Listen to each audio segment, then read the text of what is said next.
Okay.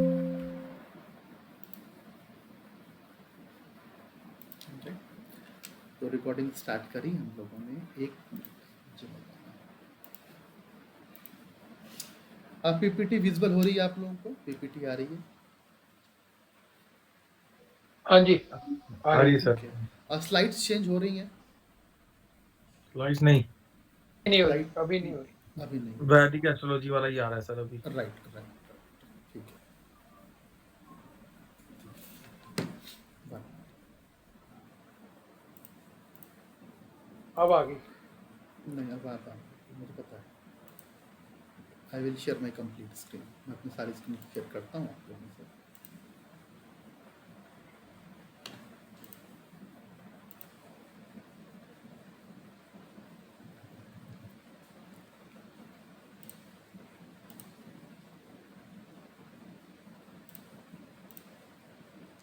अगर किसी को डाउट है, कुछ पूछना है तो इन बिटवीन आप पूछ सकते हैं। We try to discuss that also. ठीक है, अब स्क्रीन आ रही होगी आप लोगों को मेरी। ठीक है। तो स्टार्ट करते हैं हम लोग अपनी संडे वर्कशॉप को। और एवरी वीक हम लोग ये वर्कशॉप करेंगे और सेम टाइम पर होगा, 8 PM पर होगा। आप मैक्सिमम लोगों को जोड़ सकते हैं, ऐड कर सकते हैं। ठीक है, it's a free workshop, we will not charge anything. और इसमें हम लोग डिफरेंट कंसेप्ट्स को डिस्कस करेंगे एवरी वीक। कभी हम वास्तुशास्त्र लेंगे, कभी ज्योतिष शास्त्र लेंगे, कभी हम यंत्रों को ले लेंगे, कभी हम मंत्रों पर डिस्कशन करेंगे। तो हम ऐसे टॉपिक्स लेंगे जो जनरली आपको ना मिले या फिर आपको कुछ नया सीखने को मिले। राइट।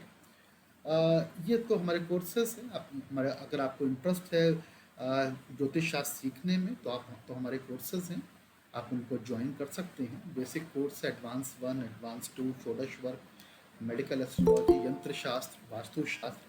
तो डिफरेंट कोर्सेज हैं, आप उनको ज्वाइन कर सकते हैं। अब एक कुंडली आई मेरे पास, एक हॉरोस्कोप आई मेरे पास। और ये दिखने में बड़ी सिंपल हॉरोस्कोप है। ठीक है। एनी वन ऑफ यू, आपको कुछ स्पेशल दिखता है इस हॉरोस्कोप में? ये लग्न कुंडली है। यहाँ पे मैंने बर्थ चार्ट लगाया है, नवमांश कुंडली लगाई है, राइट, दृष्टांत कुंडली लगाई है। आपको कुछ स्पेशल दिखता है किसी को भी? आप में से कोई भी आंसर कर सकता है। Any one of you feel anything special in this chart? किसी को कुछ स्पेशल दिखता है इस कुंडली में कि यस, ये स्पेशल बात है इस कुंडली के अंदर?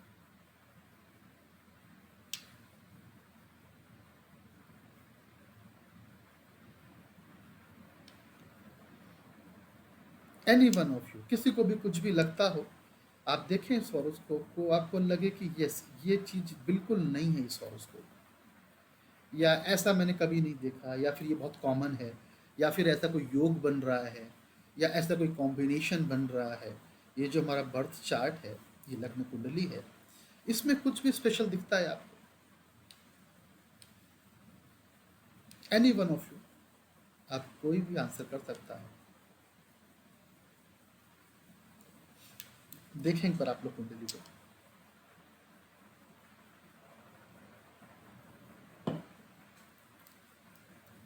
जब ये हॉरोस्कोप आई हमारे पास, आ, तो थोड़ा सा मेंटल इश्यूज हैं, ये मेंटल इश्यूज है इस पर्सन को। ठीक है। आ, तो कहीं से लगता है किसी को कि इसको हेल्थ इश्यूज हो सकते हैं, और वो भी मेंटल इश्यूज।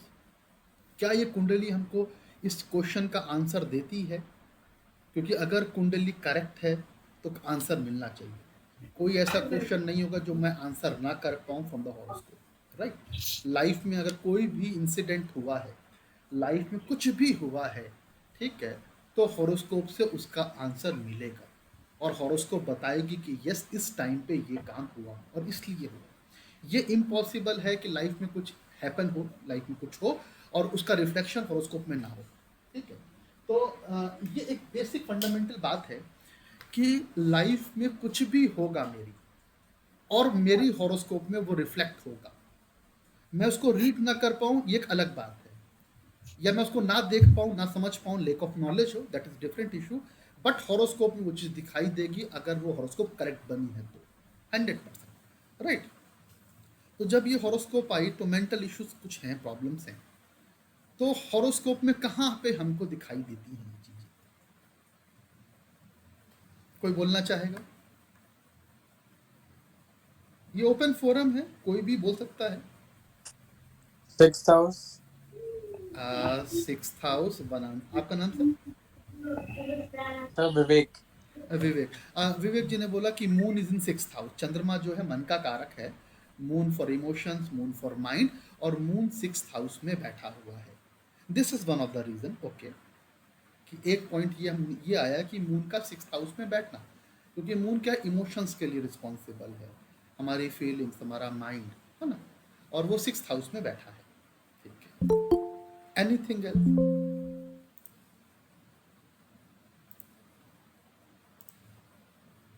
कुछ और?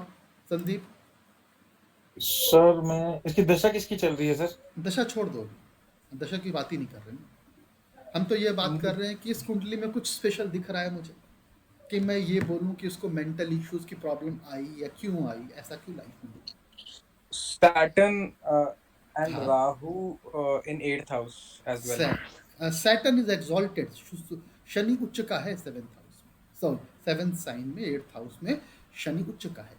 राहु के साथ बैठा है, अपने फ्रेंड के साथ बैठा है, मंगल साथ बैठा है, राइट। ये भी एक बात है, ये भी एक बात है। आई एम नॉट डिनाइंग, मैं नहीं बोल रहा कि प्लीज म्यूट करें। अशोक जी, आपको कुछ लगता है? मेरे को इन दोनों के अलावा कुछ समझ नहीं आया। एक तो मेरे को चंद्रमा का 5-6वें घर में नजर आ गया था, हाँ फिर जी, उच्च का आपने 2 डिवाइसेस ऑन कर रखे हैं शायद। हाँ जी, मेरी हाँ जी, नहीं नहीं, एक ही ऑन है। ठीक है, हाँ बोलो। तो और दूसरा मेरे को शनि उच्च का था 8वें घर में, मगर राहु के साथ है। राहु और फ्रेंड है, राहु और शनि के तो कोई दुश्मनी है नहीं उनकी, तो वो दुश्मनी तो है नहीं, दोस्त ही है। दोस्त ही है, लेकिन मार्स बैठा है, हाँ, ठीक है, हाँ, मंगल बैठा है, जो वो प्रॉब्लम हो सकती है ठीक मंगल है। और शनि की। अच्छा, एक बार आप सब लोग एक चीज देखें। अ, जब ये हॉरोस्कोप मेरे पास भी आई तो I try to find out क्या प्रॉब्लम हो सकती है। ठीक है, हमने दृष्टांत भी देखी, दृष्टांत D3 चार्ट, जिसको हम मेडिकल एस्ट्रोलॉजी में यूज़ करते हैं, दृष्टांत कुंडली यूज़ करते हैं। ठीक है, उसको भी देख सकते हैं हम लोग, नवमांश को भी यूज़ करते हैं दृष्टांत में, D30 को भी यूज़ करते हैं, लेकिन उतनी डेप्थ में मैं अभी नहीं जा रहा कि मैं D30 भी जाऊँ, D60 भी जाऊँ, D3 पे भी जाऊँ। उन सब पे भी जाऊँगा तो रिफ्लेक्शन मुझे दिखाई देगा। अगर दशकांड कुंडली देखूंगा तो उस पर भी दिखाई देगा। अगर मैं त्रिष्मांशा में जाऊंगा, D30 में जाऊंगा, तो उसमें भी दिखाई देगा 100%। अगर मैं षष्टियांश में जाऊंगा, D60 में जाऊंगा, तो उसमें भी दिखाई देगा मुझे चीज़। ठीक है, इसमें एक एक चीज़ चीज देखिए। देखिए, हाँ जी, मून हाँ जी। सेम साइड में है सर, नमाज कुंडली में भी और इसमें भी नवमांश में मून कहाँ पर है? 5 नंबर में। 5 में, तो वो तो वर्गोत्तम हो गया, वर्गोत्तम हो गया और फिर तो। वो तो वही 7वें तो घर कह, में आ गया ना। तो मून तो हाँ वर्गोत्तम हो गया। अगर वही। अगर कोई भी प्लेनेट सेम साइन में होगा तो वर्गोत्तम हो जाएगा, और राइट। इशू भी इसको मेंटल है, वही तो सर फाइंड आउट करना कितना मुश्किल है इसमें। ठीक है, इसमें जो एक मुझे बहुत एक डिफरेंट चीज़ लगी। ठीक है, आप देखें इसमें राहु और केतु की दृष्टि कहाँ पे आ रही है? कोई ऐसा प्लेनेट है जो राहु केतु का एस्पेक्ट के, प्लीज म्यूट करें, म्यूट करें, कोई प्लीज म्यूट करें।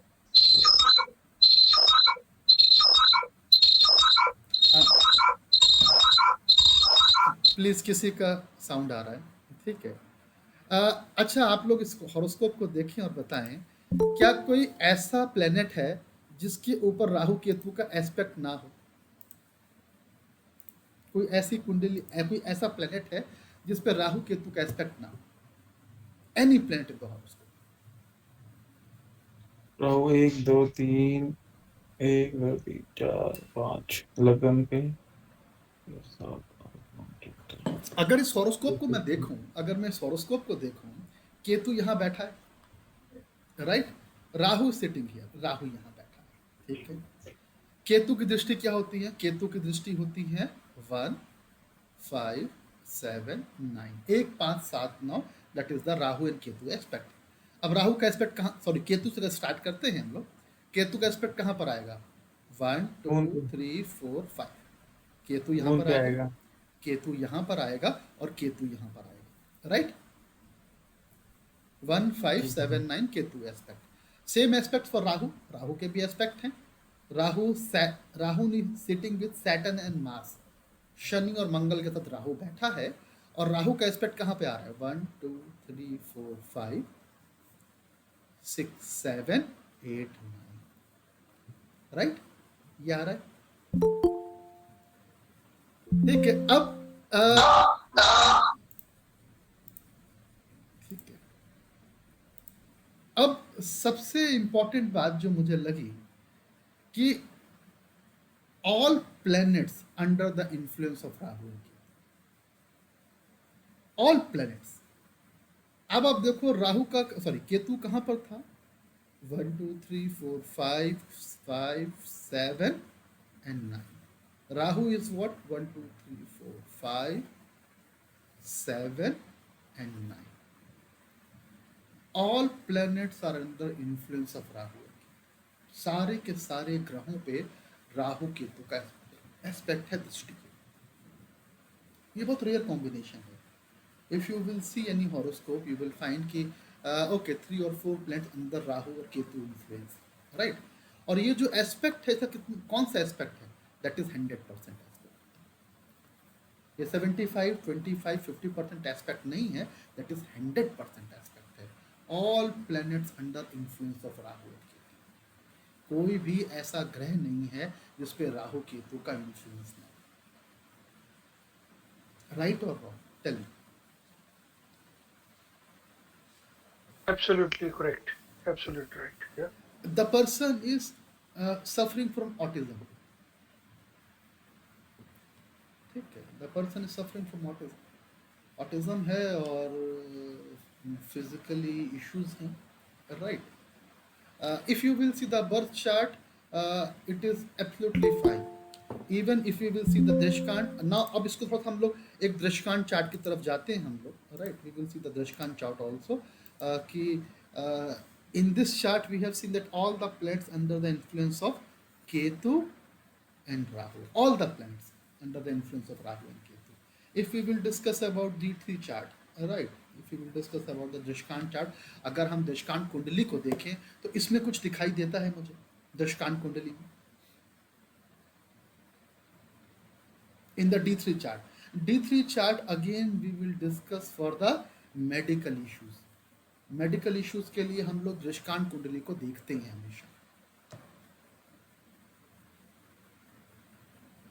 इसमें तो सैटर्न एस्पेक्टिंग मून आ रहा है सर। नहीं, इसमें भी again the same condition is going on, all the planets under aspect of Rahu and Ketu. सारे के सारे प्लैनेट्स राहु केतु के इन्फ्लुएंस में हैं। केतु ये रहा, this is Ketu 1 2 3 4 5, Ketu Ketu, Rahu 1 2 3 4 5, Rahu and Rahu. Again, all the planet under the influence of Rahu and Ketu in birth chart as well as D3 chart. एक और चीज है सर इन दोनों चार्ट में कॉमन, केतु क्या? का एस्पेक्ट मून पे है दोनों चार्ट के अंदर, जो कि केतु, वाइब्रेशन देता है। ठीक है, केतु और मून की कंजंक्शन पहले चार्ट में भी है और D3 में भी है। Right. One more aspect Sandeep is saying कि यस, कि केतु का aspect, Ketu is aspecting moon in the lagna chart and Ketu is aspecting again in the D3 chart. Ketu का एस्पेक्ट जो है वो मून पर है, right. That is Ketu is expecting moon in many chart. That is common conjunction. Ketu का चंद्रमा के साथ बैठना ग्रहण योग बनाएगा और ये common conjunction है, right? This is a common thing. But extraordinary thing is what? कि all the planets are under influence of Rahu and Ketu in लग्न chart और दशकांत chart. Both the charts. दोनों ही कुंडली में राहु केतु के अंदर सारे planets आ गए। ठीक है, तो ये एक मेजर इशू था। ठीक है, anything, anyone have any doubt? किसी कोई क्वेश्चन इस हॉरोस्कोप पर?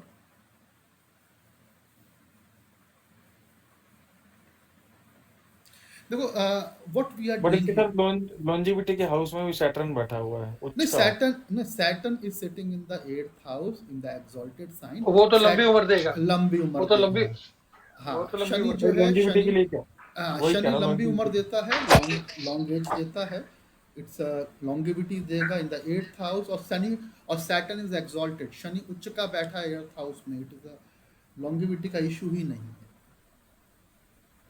एक एक ऑब्जर्वेशन ये है मतलब कि इसकी अगर बीमारी वेट लगती वेट रहेगी केस फिर सर, संदीप वेट इसकी भी। हाँ हाँ जी। बोले सर, नेम आपका? सर विवेक, विवेक, हाँ विवेक बोले। एक ऑब्जर्वेशन ये था कि अगर लग्नेश स्ट्रांग होता तब भी थोड़ा सा स्टेबल हो सकता था ये नेटिव, लेकिन क्योंकि लग्नेश लगन में बहुत ज्यादा अच्छे पोजीशन पे तो नहीं दिख रहा है, D9 पे तो सही दिख रहा है, तो I don't know, like correct मी नहीं इफ आई एम नहीं रॉन्ग।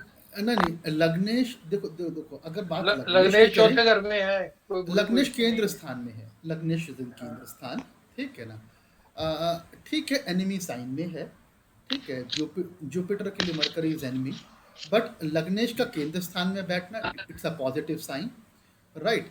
सर ये कौन से नक्षत्र में पैदा हुआ सर? इसके नक्षत्र में भी दिक्कत होगी, ठीक है, इसके नक्षत्र भी। और इसमें एक चीज और है, इसमें इसमें one more point, Jupiter is giving good result in fourth house, गुरु का चौथे भाव में अच्छा रिजल्ट है, गुरु जो है फोर्थ हाउस में अच्छा रिजल्ट देता है, fourth house is house of happiness, सुख का भाव है, और जुपिटर वहां अच्छे रिजल्ट देगा, तो position of Jupiter is good. सिर्फ एक बात है कि वो मरकरी के साइन में है, that's it, otherwise position of Jupiter is good.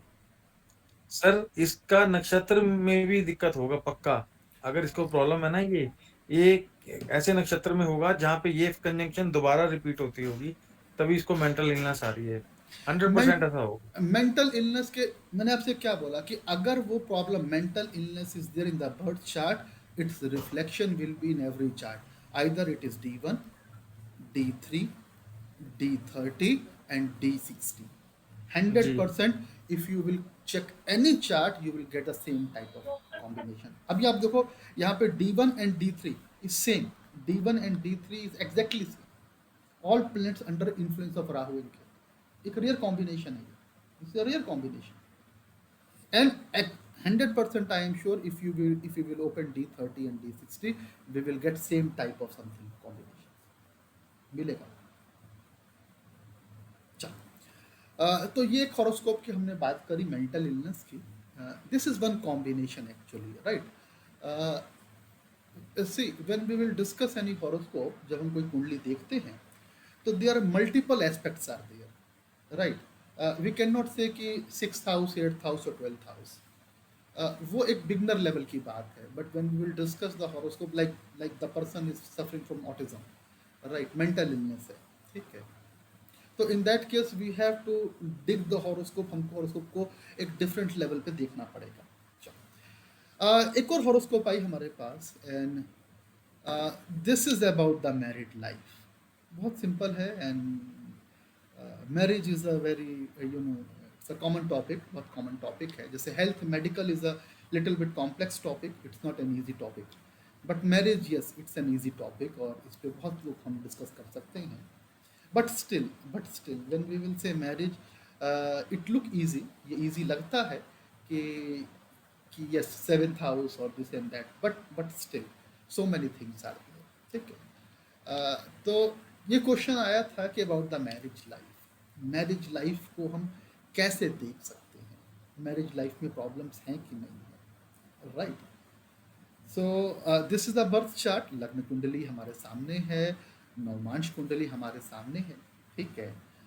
दशा लगा दी मैंने इस बार यहाँ पर, because see here if we will discuss about the marriage, तो ऋषि पराशर सेट की 2 charts is responsible. Rishi Parashar ने एक तो लग्न कुंडली बोला, जिसको हम सबको पता है, D1 chart, and another is D9 chart, ठीक है, जो एक हमारी नवमांश कुंडली है, एज पर द षोडश वर्ग, ऋषि पराशर ने षोडश वर्ग जब डिस्कस किया 16 डिविजनल चार्ट्स, तो उसमें बोला कि नवमांश कुंडली जो है वो वाइफ के लिए देखी जाएगी, वाइफ मतलब partner, in the case of female chart we can say it is for the husband, और अगर वो मेल चार्ट है तो वाइफ की हो जाएगी, but it's vice versa, right?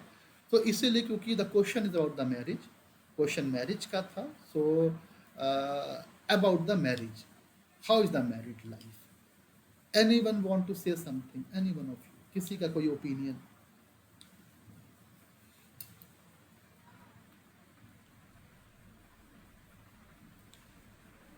Sir marriage issue मतलब डिले इन मैरिज है, या फिर मैरिज डाइवोर्स हुआ या कुछ ऐसा? Any type, what we can predict, हम क्या देख सकते हैं?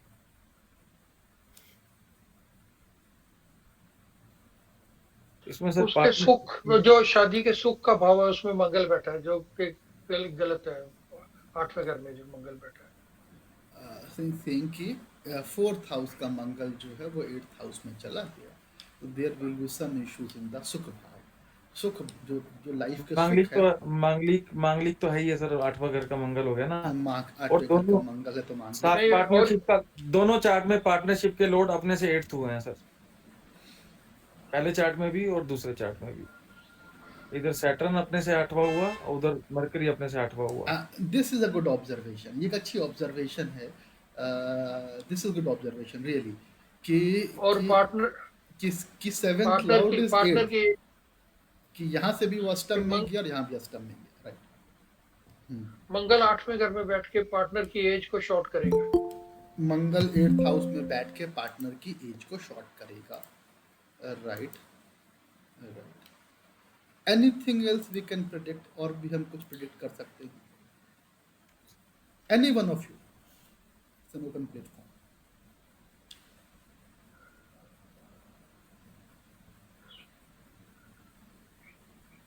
वीनस he- का केतु के साथ बैठना। Ketu has aspect on the 7th Lord sitting. Ketu is sitting in 6th house and aspecting 7th Lord in the D1, and इसका जो लग्न लॉर्ड है वो बहुत अच्छी पोजीशन में बैठा है, तो she is a kind of slightly authoritative mindset, and the sun is also, which is a lagna lord, sitting with Venus, so शादी के सुख में कुछ कमी आएगी शायद। सबसे बड़ी but- ऑब्जर्वेशन में एक और है इसके अंदर, राहु महाराज दोनों 12वें घर में बैठे हैं, दोनों चार्ट के अंदर। तो Rahu in the 4th house, foreign aspect, foreign link, foreign settlement, वो भी दिखता है। हाँ, वो तो कई चीजें निकलती है सर, पर ये यहाँ पे सुख भाव में ये साउथ ईस्ट कॉर्नर जो वास्तु हिसाब से देखा जाए तो वीनस का वो माना जाता है, कौन माना जाता है, दोनों में राहु बैठा है, उधर चंद्रमा के उसमें और इधर वृश्चिक के, इसके अंदर वृश्चिक का राहु बैठा है, तो ये भी कहीं ना कहीं प्रॉब्लम जरूर देगा इस पर्सन को। अब वृश्चिक में नीच का हो गया आके राहु। वृश्चिक में नीच का हो गया, उधर चंद्रमा के उसमें। देखिए, जब हम मैरिज की बात करेंगे, when we were discussing about the marriage, few things are very important. 7th house, 7th lord, right. अगर हमको डेप्थ एनालिसिस देखनी है, in that case we have to do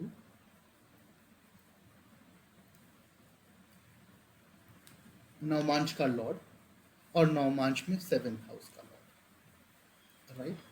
this is important factor, ठीक है, because अगर हम divisional charts की बात करेंगे, will discuss about divisional chart, हाँ, सिग्निफिकेंस उसी का ही आएगा। तो फिर नवमांश का लॉर्ड एंड नवमांश में 7th हाउस का लॉर्ड, राइट। लग्न का लॉर्ड और 7th हाउस का लॉर्ड, राइट। अगर अब हम नवमांश की लॉर्ड की बात करें तो it is placed in the 4th house, तो ठीक है। अब जो एक मेजर इश्यूज हमको दिख रहे थे यहाँ पर इन द लग्ना कुंडली, that Mars is sitting in the 8th house, मांगलिक भी है, बट हियर इन द नवमांश कुंडली लग्न lord is sitting in the own sign in the केंद्र भाव, कि लग्न का लॉर्ड केंद्र भाव में ओन साइन हो गया, ठीक है। और मंगल यहाँ बैठा है, एग्रेशन तो होगा, राइट, एग्रेशन तो होगा, because Mars is sitting here, यहाँ मंगल 8th में बैठा है, राइट। तो एग्रेशन तो होगा सुख भाव में, लेकिन वो मैनेजेबल भी होगा because Jupiter is sitting in the, Jupiter बैठ गया, तो मंगल की अपना बल मिल गया ना, अपने साइन में बैठ गया, जुपिटर को बल भी मिल गया ना सर। राइट। मंगल की चौथी दृष्टि 7वें घर पे भी तो आ रही है। मंगल की चौथी दृष्टि 7th हाउस पर आ रही है। This is one aspect. Divorce Mars होगा, निकल के आया और डाइवोर्स होगा, दोनों। द क्वेश्चन इज डाइवोर्स होगा, यस और नो, एंड व्हाई? चंद्रमा कहाँ गया इसका? देखने दो डाइवोर्स के लिए, बिकॉज दे आस्क्ड कि डाइवोर्स होगा, and the answer either yes और नो। इधर नवमांश में केतु का फिर एस्पेक्ट आ गया है। मर्क्यूरी 7th लॉर्ड पे, सॉरी मर्क्यूरी और 7th लॉर्ड पे। और नवांश में केतु राइट का राइट 7th एस्पेक्ट जो है 12वें घर पे है, वो बेड राइट के सुख को कमी करेगा, वो राइट प्रॉब्लम नहीं, करके the disturb question is what कि एक डाइवोर्स दो होगा कि तीन नहीं, चार पाँच छः डाइवोर्स सात। होगा कि नहीं, द इतना तो क्वेश्चन बुरा नहीं है, नहीं, कुछ तो डिफरेंस आएगा, लेकिन आंसर शुड बी यस और नो। वो- नो नो। सर होगा, बिल्कुल होगा सर। सेपरेशन का कारक कौन है सर? सेपरेशन का कारक शनि और केतु हो गए ना सर, जिसको मानते हैं। शनि की दृष्टि देखिए सर, आप कहाँ पे पड़ रही है? 1 2 शनि की 3 दृष्टि 4 1 2 3 सुख भाव पे पड़ रही है, 4 5 6 7वीं मंगल पे पड़ रही है, और मंगल ऑलरेडी अष्टम में बैठा हुआ है। तो अच्छा, मैंने नामांश उठाया हुआ है, और ओके ओके। और जो शनि है अपने से अष्टम भी हुआ, तो शनि हाँ ने यहाँ पूरा बलम बल और मून के साथ है, 100% होगी सर सेपरेशन। ठीक है, एक चीज मैंने इसमें मैंने मिस्टेक कर दी है यहाँ पर। मैंने यहाँ पे नवमांश कुंडली को रोटेट किया हुआ है, I didn't check this one, बस अभी देखा मैंने, रोटेट है नवमांश कुंडली from the 9th sign. Actually लग्न इज दिस वन फॉर नवमांश, नवमांश का लग्न ओके ये ओके। है, और नवमांश का लग्न ये है, और moon is setting in the 7th house, right? ठीक है, ठीक है, नो इशू। जो क्वेश्चन था हमारा, question is about the divorce, divorce होगा कि नहीं। अच्छा, अब ये कहने का मतलब ये है कि असेंडेंट ये बन गया 4 नंबर का नमाज का, हाँ, और नवमांश सामने का 7वें में मून हुआ है सामने में मून बैठा है, नमाज में, तो मून अच्छे सिचुएशन में नहीं है। मून अच्छे 7th घर में पोजीशन में है बैठी, ना। लग्न लग्न is sitting in the 7th house expecting the लग्न, फोर्थ वो का तो अच्छा है। अच्छा है ना। लग्न का मून में, लग्न का जो नवमांश कुंडली है, नवमांश कुंडली में लग्न का लॉर्ड 7th हाउस में बैठा है, लग्न का लॉर्ड 7th हाउस में बैठा है और लग्न को एक्सपेक्ट कर रहा है। And the planet is moon, चंद्रमा। Moon is giving good result in 7th house, but उधर लगन में तो शनि का ठीक है। एस्पेक्ट आ रहा है सर। द क्वेश्चन इज कि डाइवोर्स होगा कि नहीं होगा, right? The question is divorce होगा कि नहीं होगा। अगर हम फिर ये तो बात कहानी चेंज करें, होगी। अब फिर तो अगर सर हम मरकरी इंटेलिजेंस है, वो भी बचाएगा इसको, अगर नमाज की मरकरी जरूरत है। मरकरी डेबिलिटेड है यहाँ पे,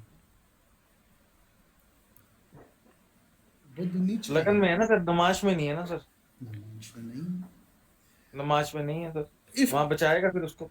अब वो अगर तो हम बात करें डाइवोर्स की, right, in the first appearance it looked like yes, the person will go for separation or divorce. Why? The first thing is what कि Saturn is aspecting here, Shani की दृष्टि आ रही है यहाँ पर, हाँ जी Mars is sitting here, Mars and Saturn are enemy, right? Ji. Mercury is debilitated here, बुध नीच का हो गया, right? ठीक है, बुद्धि भ्रष्ट। ठीक है। बट सेपरेशन नहीं होगा, डाइवोर्स नहीं होगा। The talk will go to the divorce, बात डाइवोर्स तक जाएगी और गई भी है, लेकिन होगा नहीं। Reason is Y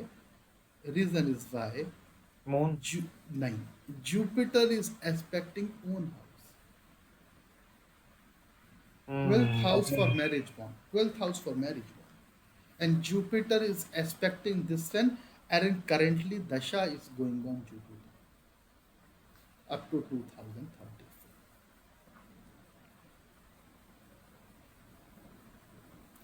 Jupiter Dasha is going on, and during Jupiter Dasha it is impossible to get divorce. Divorce नहीं होता. They tried, but materialize नहीं हो पाया, because Jupiter is aspecting 8th house, और 8th house its own house. Jupiter का own house है, तो Jupiter अपने ही हाउस को एस्पेक्ट कर रहा है with so much of complication. बहुत सारी चीज़ें हैं, प्रॉब्लम्स हैं लाइफ में, एग्रेशन है, मैरिज बॉन्ड टूटने की कंडीशन पर है, बट सेपरेशन।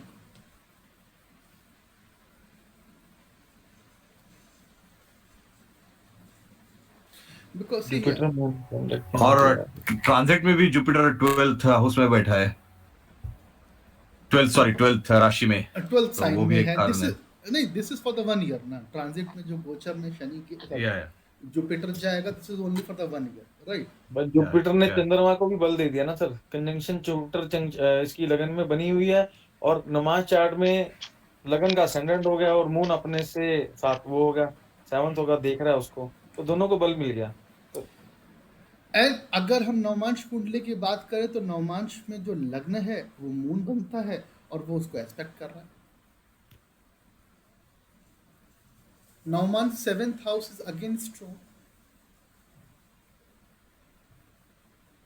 वो लग्न को एस्पेक्ट कर रहा है। उसका जुपिटर का स्ट्रेंथ क्या है उसका, और अष्टकोण में कितना उसका पॉइंट है, वो भी देखना पड़ेगा ना। हाँ देखना पड़ेगा, एग्जैक्टली वी हैव टू सी कि षडबल में कितना उसके पॉइंट्स है, षडबल में, yes. षडबल में कितनी स्ट्रेंथ है, अष्टक वर्ग में 7th हाउस में क्या पॉइंट्स हैं, right Correct, right we have to see all this things, वो सब चीजों को भी देखना होगा हमको।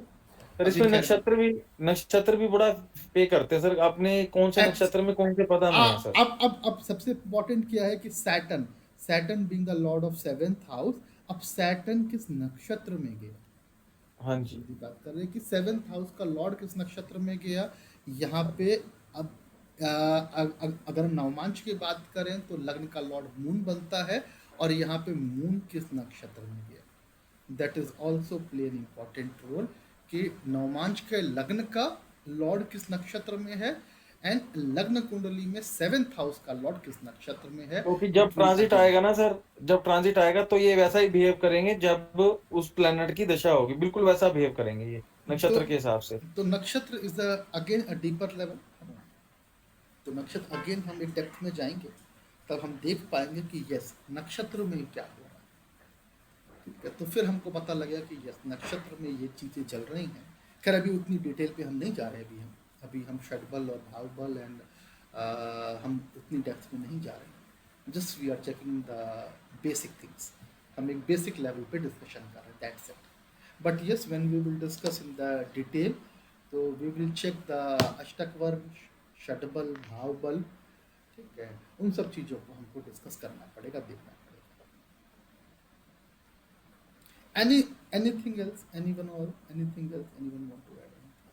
किसी कुछ but I have question, question मेरा ये है कि जुपिटर अच्छा है ये, लेकिन मैरिज के लिए वो अच्छा होगा ही नहीं, ये बता नहीं सकते ना, because Jupiter is not for usually beneficial for marriage, it is for higher learning. Yes तो अब आप उसका एक इफेक्ट चीज होगा नहीं। और देखें कि Jupiter in the own house, right, Jupiter is not auspicious for the marriage, ठीक है। चले जो बट बात सर आई एक चीज है, इसमें एक चीज और है सर, अगर जुपिटर वो लगन के लिए देखते थे, अगर नमाश में जुपिटर या विनस, लड़के के लिए विनस और लड़की के लिए जुपिटर, अगर ये अच्छे साइन में बैठे हो, केंद्र भाव में बैठे हो, तो ये अच्छा फल देते हैं। नमाज को तो ऐसे रीड करेंगे ना सर हम, लगन, ये तो लगन की बात कर रहे हैं। नहीं, एक्चुअली बेसिकली जो बात हो रही है कि Jupiter is a planet for learning, ठीक है, दिस इज ठीक है नॉट फॉर एंजॉयमेंट के लिए तो नहीं है कोई, ठीक है। जी, मैरिज जी। क्या है, मैरिज में रोमांस है, इंजॉयमेंट्स है, राइट, ठीक है। ये आपको एक नेचर अच्छा दे सकता है, राइट, बट अगर हम मैरिज की बात करेंगे इन दैट केस तो मुझे विनस को ही देखना पड़ेगा और विनस को ही प्रायोरिटी देनी है। जुपिटर का एस्पेक्ट जो है it will make a person good, person को अच्छा बनाएगा, right, the person will be religious, ठीक है। लेकिन अगर वो 7th हाउस से कॉम्बिनेशन करेगा, 7th हाउस पे अगर उसका एस्पेक्ट होगा, 7th हाउस पे अगर कनेक्शन बनेगा, then it is not good, ठीक है। तो 7th हाउस से कनेक्शन अगर जुपिटर का बनता है then it's not good, marriage के पॉइंट ऑफ व्यू से अच्छा नहीं। पर सर कई लोग इसको 5th हाउस से रिलेट करते हैं, अगर 5th हाउस, क्योंकि मतलब ये ओवरऑल एंजॉयमेंट का हाउस जो मानते हैं, तो चलो उसमें ठीक है, अगर जुपिटर की दृष्टि, ठीक है, एक बात है। अब नाउ नेक्स्ट हॉरोस्कोप, अभी सेम, ठीक है, this is the horoscope, this person is approx 50 years, right, till date person is searching for the partner, शादी अभी तक नहीं, शादी नहीं हो पाई। संदीप अब आप बोल रहे थे ना कि अब Jupiter is a good in the केंद्र भाव, now see here in this chart Jupiter is sitting in the केंद्र भाव ओन साइन, गुरु पर केतु जुपिटर 7वें घर में संन्यास योग बना देता है, ठीक है। अब जुपिटर 7th हाउस, अब सर हाँ। इधर नमाज कुंडली में इसके प्लेनेट देखेंगे ना सर, वहां पे दिक्कत है ना, वहां पे देखो केतु बैठ गया पार्टनरशिप के घर में, ऊपर से वीनस देखो 8वें साइन में चला गया, 8वें घर में चला गया, वहां पे सूर्य दिक्कत नीच नहीं है। का नहीं एक्चुअली नवमांश में और सूर्य वेट सूर्य नीच का नहीं नवमांश हॉरोस्कोप में एक्चुअली आई हैव रोटेटेड, मैंने वो ध्यान नहीं दिया। अरे लग्न सॉरी अच्छा वीनस का ये उसका विनस बन गया। हाँ Venus is sitting in the lagna और विनस एस्पेक्ट कर रहा है यहाँ पे sir.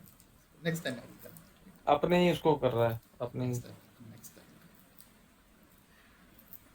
So what is the main reason कि शादी नहीं हुई अब तक? Till now at the age of 50 the person is still searching for the partner को 8 सर्च से कर शुरू रहा है है ना, 8 9 और 10। शादी अभी तक नहीं हो पाई। बहुत सारे लाइफ में पार्टनर्स आए, लोगों की बात हुई, कहीं भी शादी मैटेरियलाइज नहीं हो पाई। वाई? दशाएं आई और गई। Last 25 years person is searching for the partner. 25 साल से वो सर्च कर रहा था, शादी नहीं। मैं तो सातवें घर के गुरु को जिम्मेवार मानता हूँ। वन आंसर इज व्हाट कि जुपिटर इज तो दिख गया यहाँ पे। और दूसरा Jupiter- रिलेशनशिप के घर में भी तो है, इसका वैसे ही राहु महाराज बैठे हुए हैं 8वें घर में। अष्टम में वो भी रहो, कि- it's okay it's okay. But sir relationship तो यहीं से देखी जाती है ना, मैरिज के बाद। तो ये भी तो घर मैरिज तो खराब हो, है। पहले मैरिज तो हो, अब पहले ही नहीं हो रही हो तो। पहले मैरिज तो हो ना, दैट इज मैरिज बॉन्ड, तो बात की बात है। एनी वन ऑफ यू, किसी को कुछ अपना ओपिनियन रखना हो, बोलना हो। 9 नंबर गुरु अपने घर में है वैसे।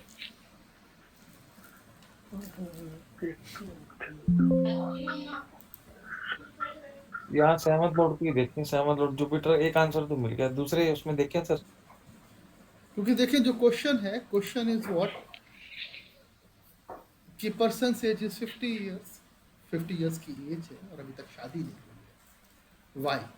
This is the अच्छा। important question, and we are just putting the Lagna Kundali and the Navmansh Kundali. In the Navmansh Kundali Lagna, Venus is sitting in the Lagna house. शुक्र लग्न में बैठा है और एस्पेक्टिंग ओन हाउस, शुक्र अपने ही house को देख रहा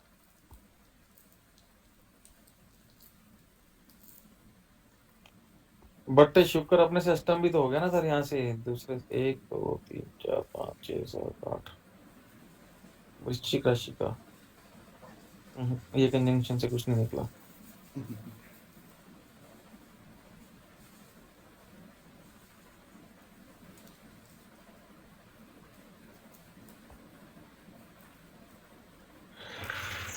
बुध नीच का और सूर्य के साथ उसका ऊपर के लिए बुध नीच का। शनि बैठे, शनि की भी दृष्टि नहीं आ रही 7वें घर पे कि बोलते हैं कि शनि ने मार दिया। हाँ, मार्स की दृष्टि 8वीं दृष्टि आ रही 7वें घर पे।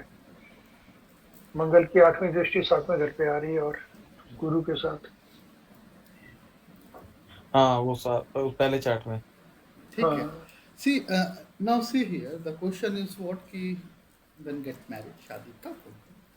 Age is 50 years, still person is searching for the partner, right?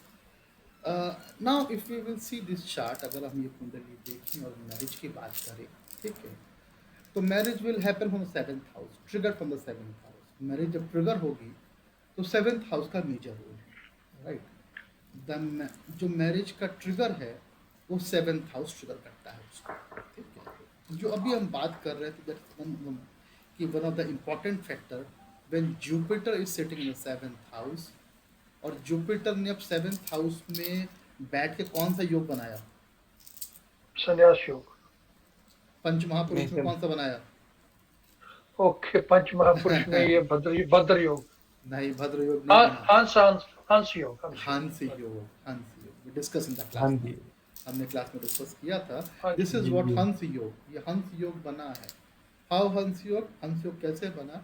Jupiter is sitting in the केंद्र स्थान, ओन हाउस इन केंद्र। ओन हाउस और एक्सॉल्टेड, अपनी राशि का हो जाए या फिर एक्सॉल्टेड हो जाए तो हंस योग बनाएगा पंच महापुरुष में। ये हंस ये- योग केंद्र बना। में, हाँ जी, केंद्र भाव है वो तो। हाँ जी, केंद्र हंस योग, हंस ठीक पंच महापुरुष। राइट, तो हंस योग बना, this is one of the हंस योग, right. But in terms of marriage, this is inauspicious. जो बात हो रही थी कि Venus is auspicious in for the marriage, but Jupiter is not auspicious. This is one reason. And या and one more thing is that Jupiter जिस हाउस में बैठा है उसका लॉर्ड सन डिबिलिटेटेड हुआ है, 12th हाउस में बैठा है, वो भी अच्छा नहीं है. नहीं, जुपिटर तो यहाँ पे ओन साइन है. नहीं, 9th D9 में अच्छा D9 होगा. में D1 की बात D9 करें. में हाँ, Jupiter is sitting in the sun and in the fifth sign, and sun is debilitated in the 12th house. Sorry, in the 7th Seventh house. Rashi. 7th But Rashi. this is a rotated sir one, इसका you know. तो इसका एक और भी है sir, इसमें तो दो तीन तीन चीजें निकल आई लगन चार्ट में. पहला तो जुपिटर ही निकला है, दूसरा मार्स की दृष्टि इन्होंने निकाली. अब केतु भी तो देखो ना नहीं सर, नहीं नहीं, कुटुंब एक- के ठीक है. कुटुंब का भाव भी तो देखो ना सर. अब एक और चीज आ रही है, एक और चीज आ रही है जो मुझे लगता है कि सेकंड प्रायोरिटी पर है. That is the second priority. Saturn and Mars. Saturn Mars combination is the deadly combination. ये बहुत बुरा Yes. कॉम्बिनेशन है. शनि और मंगल कॉम्बिनेशन. अंगारक योग गया. अंगारक तो नहीं बनेगा, अंगारक राहु से बनता है. ठीक है. राहु से बन जाएगा. राहु का लेकिन एस्पेक्ट तो आ ही रहा है, राहु का एस्पेक्ट आ रहा है. ठीक है. तो लेकिन जब भी राहु केतु का एस्पेक्ट आएगा या शनि मंगल का जो अपना कॉम्बिनेशन है ना, जहां भी शनि मंगल एक साथ बैठेंगे या दृष्टि डालेंगे, यू सी कि that house is almost destroyed. मेरा भी इकट्ठे ही है सर शनि मार्स. तो शनि मंगल जिस हाउस में बैठेंगे उस हाउस को हमेशा अनबैलेंस रखेंगे, हमेशा. करते हैं सर, मैं भी इतने सारे काम कर रहा हूँ, मेरा पेट नहीं भर रहा है. तो शनि मंगल जो है वो डिस्टर्ब दसम भाव में बैठे हैं सर. तो जहाँ बैठेंगे उस चीज को फ्लक्चुएट करेंगे because Saturn is what. Saturn is cold. Saturn thinking है सर, वो एग्रेशन है. मार्स वो क्या hot है, वो कहेगा अभी करो, वो कहता है रुक जा अभी. वो दोनों ठीक है. खींचातानी करके रखते हैं. तो हाँ, शनि Saturn में एक सर slow इसका है कुटुंब भाव काफी. भी, इसका तो कुटुंब शनि- भाव भी देखो सर, वो भी ठीक वेट नहीं वेट है. वेट. तो शनि जो है स्लो प्लैनेट. मंगल बहुत फास्ट है.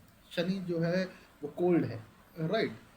इसीलिए अगर हम उसके जेंडर की बात भी करें तो Mars is the male planet. Mars male है और सैटर्न मेल और फीमेल दोनों है. बट जब हम कैटेगरी की बात करते हैं तो सैटर्न को हम लोग फीमेल कैटेगरी में रखते हैं. राइट. तो this is another difference of sir अगर यहाँ 10 Saturn नंबर में। लिखा होता, यहाँ शनि मार्स बैठे होते हैं. देखो सैटर्न देन उस फिर मंगल उच्च का हो जाता. मंगल उसका मंगल एक्सॉल्टेड हो जाता और शनि अपनी राशि में हो जाता. तो लेकिन फिर और प्रॉब्लम बढ़ती. फिर और प्रॉब्लम इसलिए बढ़ती कि Mars is also strong and Saturn at same time. Saturn is also strong. दोनों ही स्ट्रांग हो गए दोनों मार्केश और दोनों ही आपस में लड़ेंगे और रिजल्ट नहीं आएंगे. ठीक है. तो अब ये डिफरेंसेस हैं. डिफरेंस क्या है? एक तो कोल्ड और हॉट का है, मेल फीमेल का है, स्पीड का है. Right. Saturn is slowest planet, तो स्लो चलता है. ठीक है. तो 12th हाउस जो है वो फिजिकल रिलेशनशिप का है, हाउस ऑफ रिलेशनशिप. तो But वो pleasure हाउस का. बट प्लेजर का है, फिजिकल रिलेशनशिप का है. तो वो हाउस खत्म हो गया. ठीक है. Third point yes obviously it is the house of family कुटुंब. हाउस. कुटुंब. कुटुंब. फैमिली का हाउस है. It is the house of family expansion. परिवार का हाउस है और वहां पे केतु बैठा है. अच्छा, any possibility that the person will get married? कोई पॉसिबिलिटी लगती है कि शादी हो जाए कभी? सर तो तीनों घर खराब हो रखे हैं ना सर इसके. बेड प्लेजर वाला घर खराब, शादी में जुपिटर महाराज बैठे वो खराब, शादी के बाद वहां वाला घर राहु खराब, कुटुंब वाला घर खराब. कभी सारे शादी तो हो सकती है, कभी शादी हो सकती है. अभी दशा जुपिटर की चल रही है sir. Moon is going on. Moon से मून दिखा रहे हैं ना 10 साल. मून 10 साल का. 10 साल का. मार्च की भी दशा वो भी शादी नहीं होनी. तो मून विनस कॉम्बिनेशन में हो सकता है शायद. मून की दशा और विनस की अंतर्दशा 7th लॉर्ड का संबंध आएगा और मून भी फैमिली स्थान का लॉर्ड है इसमें. तो मून और राइट. और D9 में भी मून 2nd हाउस में बैठा है फैमिली स्थान में. भी अच्छा सेकंड है. हाउस में एक्चुअली रोटेट हो गई. Means if you rotate it, if I will ascendant. rotate, this is the lagna, na? This is the lagna. This is the वो lagna. second house हो गया. सेकंड हाउस में बैठा है. Second house, third, fourth, fifth, sixth, or seventh. 7th house is Venus, and Venus is aspecting own, Yes. Yeah. right? पर sir फिर भी मुश्किल है इसके जो 85% प्रेडिक्शन तो लगन से ही आ गई कि ये मुश्किल काम है इसके यहाँ पे। ठीक अगर हो भी गई फिर वो टूट जाएगी सर। और हो भी 2-4 गई साल फिर भी रुक टूट जा, जाएगी। ओ 50 का हो गया। ठीक है। सन्यासी पचा- सन्यासी की बाद में ये कुछ point- मतलब भी नहीं है अभी तो 50 का है तो मैं वही बोल रहा हूँ कि 50 हो गया, 2-4 साल रुक जा, अपने अब जी नहीं करेगा जल्दी करेगा। चलो ठीक है, तो आज हम लोग यहाँ पे स्टॉप करते हैं, राइट। सो